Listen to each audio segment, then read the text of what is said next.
ओम शांति। ज्ञान का सुख हमें 21 जन्मों की प्राप्ति कराता है।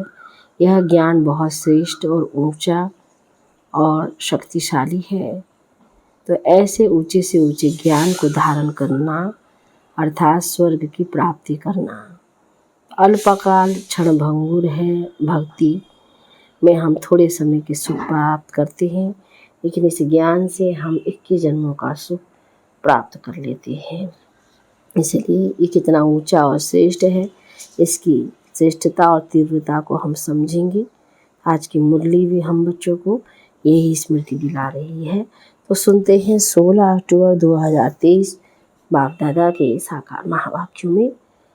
बाबा बोले, मीठे बच्चे, ज्ञान का सुख 21 पीढ़ी चलता है। वह है स्वर्ग का सदा सुख। भक्ति में तीव्र भक्ति से अल्पकाल क्षणभंगुर सुख मिलता है। प्रश्न में किस श्रीमत पर चलकर तुम बच्चे सदगति को प्राप्त कर सकते हो? उत्तर में बाप की तुम्हें श्रीमत है, इस पुरानी दुनिया को भूल एक मुझे याद करो। इसी को ही बलिहार जाना अथवा जीते जी मरना कहा जाता है। इसी श्रीमत से तुम श्रेष्ठ से श्रेष्ठ बनती हो, तुम्हारी सदगति हो जाती है। साकार मनुष्य की सदगति नहीं कर सकते, बाप ही सबका सदगति दाता है। गीत है ओम नमो शिवाय। ओम शांति। बच्चों ने गीत सुना, गाया जाता है ऊंचे ते ऊंचा भगवान। अब भगवान का नाम तो मनुष्य मात्र नहीं जानते, भगत भगवान को नहीं जानती, जब तक कि भगवान आकर भक्तों को अपनी पहचान ना दे। यह तो समझाया गया है ज्ञान और भक्ति। सतयुग तेरता है ज्ञान की प्रारब्ध। अभी तुम ज्ञान सागर से ज्ञान पाकर पुरुषार्थ से अपनी सदा सुख की प्रारब्ध बना रहे हो। फिर द्वापर कलयुग में भक्ति होती है। ज्ञान की प्रारब्ध सतयुग तीव्रता तक चलती है। ज्ञान का सुख तो 21 पीढ़ी चलता है। वह है स्वर्ग के सदा सुख। नर्क का है अल्पकाल क्षणभंगुर सुख। बच्चों को समझाया जाता है सतयुग तीव्रता ज्ञान मार्ग था, नई दुनिया नया भारत था, उसको स्वर्ग कहा जाता है। अभी तमो प्रधान भारत नर्क हो गया है। अनेक प्रकार के दुख हैं। स्वर्ग में दुख का नाम निशान नहीं रहता। गुरु करने की दरकार ही नहीं। भक्तों का उद्धार भगवान को ही करना है। अभी कलयुग का अंत है, विनाश सामने खड़ा है। बाप आकर ब्रह्मा द्वारा ज्ञान देकर स्वर्ग की स्थापना करते हैं और शंकर द्वारा विनाश, विष्णु द्वारा पालना कराते हैं। परमात्मा के कर्तव्य को कोई समझते नहीं। मनुष्य को पापात्मा पुण्यात्मा कहा जाता है। पाप परमात्मा पुण्य परमात्मा नहीं कहा जाता। महात्मा को भी महानात्मा कहेंगे, महान परमात्मा नहीं कहेंगे। आत्मा पवित्र बनती है। बाप ने समझाया है पहले पहले मुख्य है देवी देवता धर्म। उस समय सूर्यवंशी ही राज्य करते थे, चंद्रवंशी नहीं थे। एक धर्म था। भारत में सोने चांदी के महल थे, हीरे जवाहरातों से छतें दीवारें सब सजी हुई थी। भारत हीरे जैसा था। अभी वही भारत अब कौड़ी मिसल बना है। बाप कहते हैं मैं कल्प के अंत में सतयुग आदि के संगम पर आता हूँ, भारत को माताओं द्वारा फिर से स्वर्ग बनाता हूँ। तो ये है शिव शक्ति पांडव सेना। पांडवों के प्रति प्रीत एक बाप से है। उन्हों को बाप पढ़ाते हैं। शास्त्र आदि है सब भक्ति मार्ग की सामग्री। वह है भक्ति कल्ट। अभी बाप आकर सबको भक्ति का फल ज्ञान देते हैं, जिससे तुम सदगति में जाते हो। सदगति दाता सबका बाप एक ही है। बाप को ही ज्ञान सागर कहा जाता है। बाकी मनुष्य को मुक्ति जीवन मुक्ति दे नहीं सकते। यह ज्ञान कोई शास्त्रों में नहीं है। ज्ञान सागर एक बाप को ही कहा जाता है। तो उनसे तुम वर्षा लेते हो, फिर सर्वगुण संपन्न 16 कला संपूर्ण बन जाएंगी। ये देवताओं की महिमा है। लक्ष्मी नारायण है 16 कला संपूर्ण, राम सीता है 14 कला। ये पढ़ाई है। ये कोई कॉमन सत्संग नहीं है। सत्य है ही एक, वही आकर सत्य समझाते हैं। ये है ही पतित दुनिया। पावन दुनिया में पतित होते ही नहीं, पतित दुनिया में पावन फिर होते नहीं। पावन बनाने वाला एक ही बाप है। आत्मा कहती है शिवाय नमः। आत्मा ने अपने बाप को कहा नमस्ते। अगर कोई कहते शिव मेरे भी है, तो फिर हम नमस्कार किसको करते हैं? यह ज्ञान फैला हुआ है। अब तुम बच्चों को बाप त्रिकालदर्शी बनाते हैं। तुम जानते हो सब आत्माएं जहाँ रहती है वह निर्माण धाम स्वीट होम। मुक्ति को तो सभी याद करते हैं जहाँ हम बाप के साथ रहते हैं। अभी तुम बाप को याद करते हो, सुखधाम में जाएंगे तो बाप को याद नहीं करेंगे। अभी यह है ही दुखधाम, सभी दुर्गति में है। नई दुनिया में भारत नया था, सुखधाम था, सूर्यवंशी चंद्रवंशी राज्य था। मनुष्यों को तो ये पता नहीं है कि लक्ष्मीनारायण और राधे कृष्ण का क्या कनेक्शन है। वह राजकुमार अलग अलग राज्य के हैं। ऐसे नहीं कि दोनों का आपस में भाई बहन है। वह अलग अपनी राजधानी में थी, श्री कृष्ण अपनी राजधानी का राजकुमार था। उन्हों का स्वयंवर होता है तो लक्ष्मीनारायण बनते हैं। सतयुग में हर चीज़ सुख देने वाली है, कलयुग में हर चीज़ दुख देने वाली है। सतयुग में किसी की अकाली मृत्यु नहीं होती। तुम बच्चे जानते हो हम अपने परमपिता परमात्मा बाप से सहज राजयोग सीखते हैं। नर से नारायण, नारी से लक्ष्मी बनने के लिए ये स्कूल है।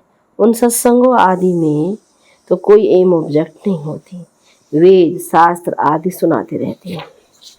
बाप कहते हैं के द्वारा तुम इस मनुष्य सृष्टि को अब जान गए हो। बाप को ही नॉलेजफुल, ब्लिसफुल, रहमदिल कहा जाता है। गाते हैं ओ बाबा आकर रहम करो। हेवनली गॉड फादर ही आकर हेवन स्थापन करते हैं संगम पर। हेवन में बहुत थोड़े मनुष्य होते हैं, बाकी इतने सब कहाँ जाएंगे। बाप सभी को मुक्ति धाम में ले जाते हैं। स्वर्ग में सिर्फ भारत ही था, फिर भी भारत ही रहेगा। भारत सचखंड यहाँ गाया हुआ है। अभी तो भारत कंगाल बन गया है, पैसे पैसे के लिए भीख मांगते रहते हैं। भारत हीरे जैसा था, अब कौड़ी मिसल है। ये ड्रामा के राज को समझना है। तुम रचयिता बाप को और उनकी रचना के आदि मध्य अंत को जानते हो। मनुष्य गाते भी हैं वंदे मातरम, परंतु वंदना पवित्र की जाती है। परमात्मा ही आकर वंदे मातरम करना शुरू करते हैं। शिव बाबा ने ही आकर कहा है नारी स्वर्ग का द्वार है, शक्ति सेना है ना, यह स्वर्ग का राज्य दिलाने वाली है, जिसको ही वर्ल्ड ऑलमाइटी अथॉरिटी राज्य कहा जाता है। तुम शक्तियों ने स्वराज्य स्थापन किया था, अब फिर से स्थापन हो रहा है। राम राज्य कहा जाता है सतयुग को। अभी भी कहते राम राज्य हो, परंतु वह कोई मनुष्य तो कर ना सके। इनकॉर्पोरियल गॉडफादर ही आकर पढ़ाते हैं, उनको भी जरूर शरीर चाहिए, जरूर ब्रह्मा तन में आना पड़े। शिव बाबा तो तुम सब आत्माओं का बाप है। प्रजापिता भी गाया हुआ है, पिता तो बाप ठहरा ना। ब्रह्मा को ग्रेट ग्रेट ग्रैंडफादर कहा जाता है। आदि देव और आदि देवी दोनों बैठे हैं, तपस्या कर रहे हैं। तुम भी तपस्या कर रहे हो। ये है राजयोग। सन्यासियों का है हठयोग, वह कभी राजयोग सिखला नहीं सकते। गीता आदि जो भी शास्त्र है वह सब भक्ति मार्ग की सामग्री पढ़ते आए हैं, परंतु तमो प्रधान बन गए हैं। ये वही महाभारत लड़ाई है जिससे विनाश होना है। साइंस कोई वेदों में नहीं है, इनमें तो ज्ञान की बातें हैं। ये साइंस बुद्धि का चमत्कार है जो इन्वेंशन निकालते रहते हैं, विमान आदि बनाते हैं सुख के लिए, फिर पिछाड़ी में इनके द्वारा ही विनाश होता है। तो यह सुख का हुनर भारत में रह जाएगा, दुख का हुनर मारने आदि का खलास हो जाएगा। साइंस का अक्ल चला आता है तो ये बम्स आदि कल पहले भी बने थे। पति दुनिया का विनाश, फिर नई दुनिया की स्थापना होती है। बाप कहते हैं तुमने 84 जन्म पूरे किए हैं, अब इस देह का अहंकार छोड़ मुझ बाप को याद करो तो याद की योग अग्नि से वे कर्म विनाश होंगे।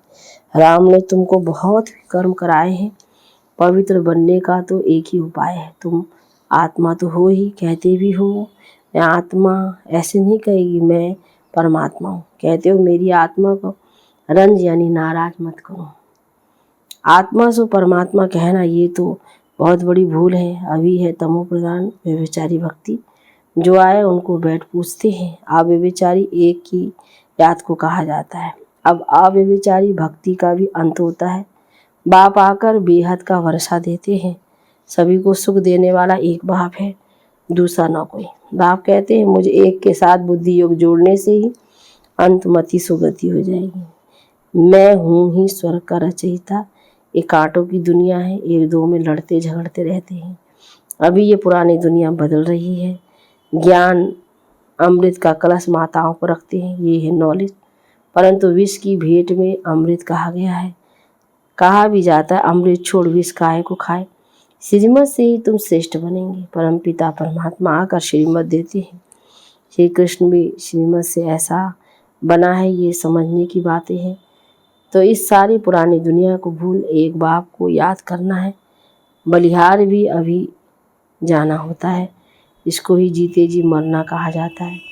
भक्ति मार्ग की बातें अलग है, ये है भक्ति कल्ट।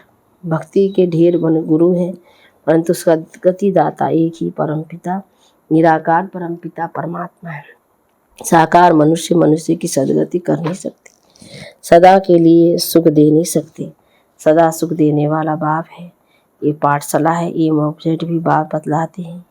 कहते हैं तुमको स्वर्ग के सुख का वर्षा मिलेगा, बाकी सब मुक्ति धाम में चले जाएंगे।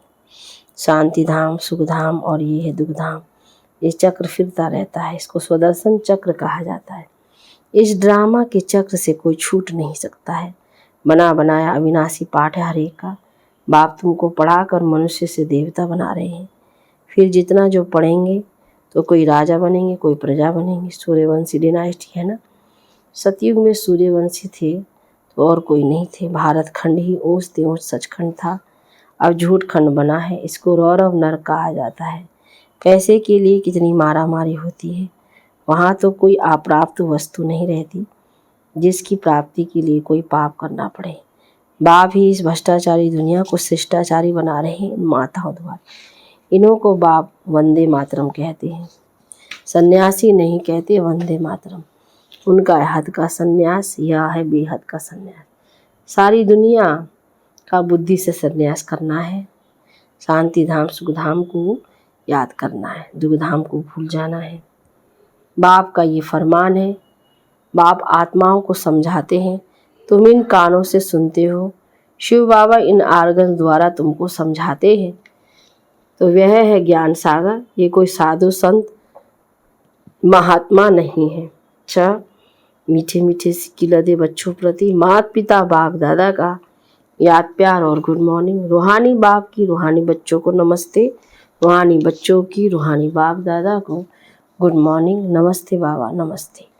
धारणा के लिए मुख्य सार में पहली पॉइंट, बाप पर पूरा बलिहार जाना है। देह का अहंकार छोड़ योग अग्नि से विक्रम विनाश करने हैं। एम ऑब्जेक्ट को बुद्धि में रखकर पढ़ाई करनी है। बने बनाए ड्रामा को बुद्धि में रखकर स्वदर्शन चक्रधारी बनना है। वरदान में सदा उमंग उत्साह के पंखों द्वारा उड़ती कला में उड़ने वाली श्रेष्ठ आत्मा भाव विस्तार। ज्ञान मार्ग के साथ साथ हर समय हर कर्म में हर दिन नया उमंग उत्साह बना रहे, यही उड़ती कला का आधार है। कैसा भी कार्य हो, चाहे सफाई का हो, बर्तन मांजने का हो, साधारण कर्म हो, उसमें भी उमंग उत्साह नेचुरल और निरंतर हो। उड़ती कला वाली श्रेष्ठ आत्मा उमंग उत्साह के पंखों से सदा उड़ती रहेगी। वह कभी कंफ्यूज नहीं होगी, छोटी छोटी बातों में थककर रुकेगी नहीं। स्लोगन में जो निर्माणचित अथक और सदा जागती ज्योत है, बाबा ने कहा वही विश्व कल्याणकारी है। अच्छा, ओम शांति, ओम शांति।